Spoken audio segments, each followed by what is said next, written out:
Hello, this is Garrett Appland. Today I'm going to take a few minutes just to walk you through the basics of an app called Notability. This app is right here on my screen. It's a blue background with a pencil microphone background.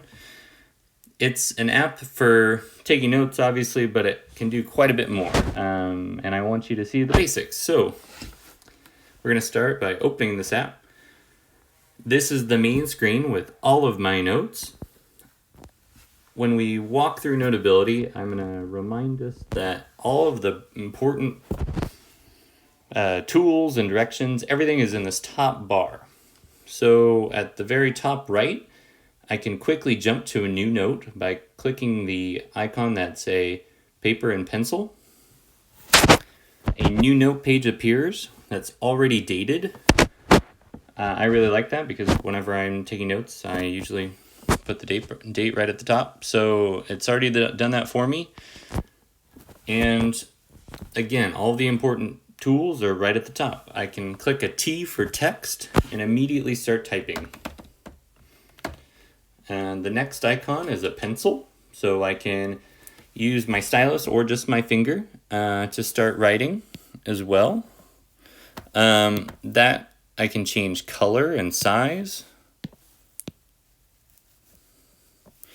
And I can erase, this is highlight. So I can highlight in yellow, or I can highlight a different color. And I can erase this next button. And I can erase just, a little bit or the whole writing piece that I just did. You can see it's on whole right now, or I can say partial. I can also just change the size of my erasing stylus, so I can kind of do a stripe thing if I want to. There's scissors to crop something and also offer some other tools. So I can draw a circle around my word there and do some different things. Duplicate it. I can try and convert it to text. I can do quite a bit there. The hand is for kind of grabbing and doing some different things, as well as being able to move the page without messing up different things that I've already written. Now, one of the more important tools is the microphone. That's the next icon over. This tool, the microphone, will let me record my instruction and let me do quite a bit as well. So the basics, I just click it and it starts recording. Hi students, welcome, thanks for being here.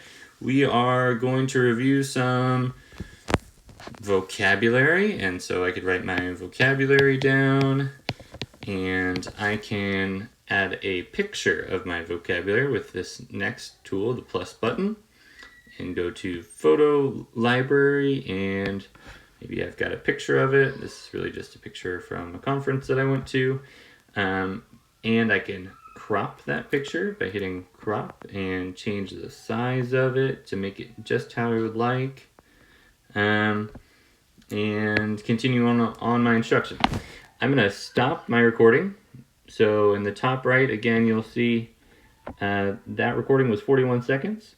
If I click the down arrow, in the far left, there's a play button, and I can play that recording. Click it, and it starts recording. Hi students, welcome, thanks for being here. We are going to review some vocabulary, and so I get the idea. I can change the speed on that. I write my vocabulary down. That's super fun. So there's some different things you can do there. It keeps track of your recordings, so we can do multiple recordings, and you can have the note replay on. You'll notice that it was starting to actually write out the word vocabulary as I was talking about it. So there's a lot to explore there with using this tool for communicating with our students during distance learning, as well as just taking notes.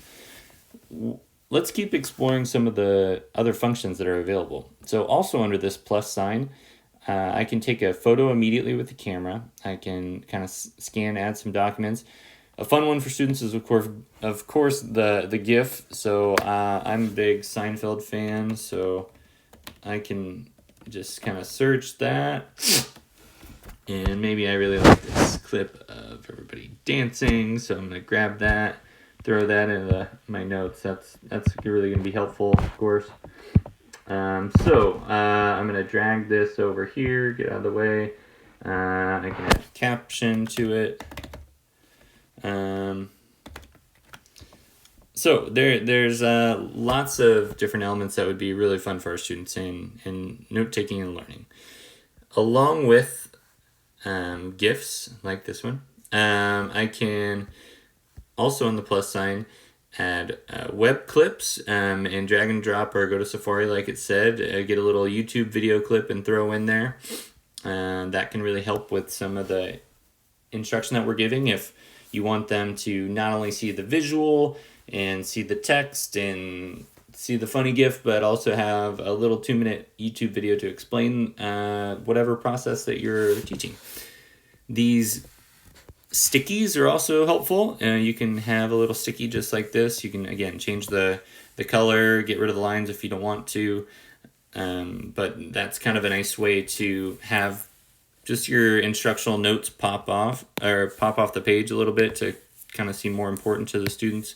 So you could say whatever you wanted to on the sticky, but it would kind of stand out a little bit more being on sticky. The next tool is the utilities button, the little wrench.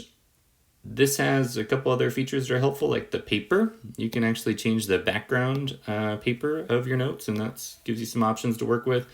For math teachers, you might like this background for graphing, doing some different things with. So that could be really helpful to you. And that, again, is under the utilities portion. That's where the help button is, some other things.